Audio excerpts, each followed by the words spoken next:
வெறும் மத்து கிடைக்கிறதான பால் தயிர் எடுக்கிறதான வெண்ணெய் எடுக்கிறதான.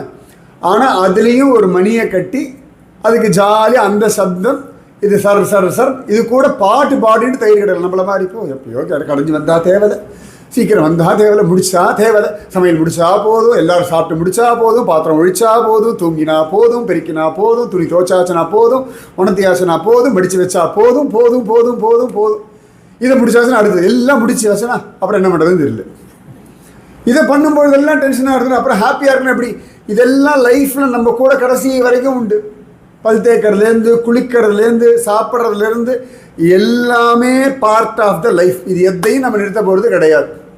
இது எதுவும் குறைய போகிறதும் கிடையாது. ஒரு நாளாக குறைய போகிறதா நிச்சயமாக குறையாது. இதெல்லாம் அப்படியே தான் இருக்க போகிறது நமக்கு. அப்போ என்னடான்னா இந்த ரொட்டீனையும் என்ஜாய் பண்ண கற்றுக்கணும். இந்த ரொட்டீன்லையும் பகவத் அனுபவத்தை ரசிக்க கற்றுக்கணும்.